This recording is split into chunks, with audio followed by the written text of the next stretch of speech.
These three incredible young girls over the last few days. One of them, I just spoke to the mother, and he just had the funeral for this girl, 12 years old. This is horrible what's taken place. What's taken place in our country, we're literally an uncivilized country now. He doesn't want it to be. He just doesn't know. He opened the borders. Nobody's ever seen anything like. And we have to get a lot of these people out, and we have to get them out fast because they're going to destroy our country. Just take a look at where they're living.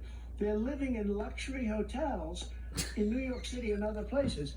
Our veterans are on the street. They're dying because he doesn't care about our veterans. He doesn't care. He doesn't like the military at all. And he doesn't care about our veterans. Nobody been worse. I had the highest approval rating for veterans taking care of the VA. He has the worst. He's gotten rid of all the things that I approved. Choice that I got through Congress, all of the different things I approved, they abandoned. We had by far the highest, and now it's down in less than half because he's done all these great things that we did. And I think he did it just because I approved it, which is crazy. But he has killed so many people at our border by allowing all of these people to come in. And it's a very sad day in America. President Biden, you have the mic. Every single thing he said is a lie. Every single one. For example, veterans are a hell of a lot better off since they passed the PACT Act. 1 million of them now have insurance, and their families have it. Their families have it because what happened, whether it was Agent Orange or burn pits, they're all being covered now. And he opposed, his group opposed that. We're also in a situation where we have great respect for veterans. My son spent a year in Iraq, living right next to one of those burn pits, came back with stage 4 glioblastoma.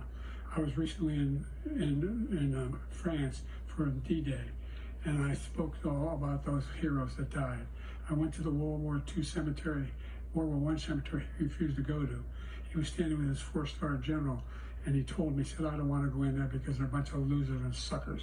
My son was not a loser, was not a sucker. You're the sucker. You're the loser. Oh. President Trump. First of all, that was a made-up quote, suckers and losers. They made it up. It was in a third-rate magazine that's failing, like many of these magazines. He made that up. He put it in commercials. We've notified him. We had 19 people that said I didn't say it. And think of this.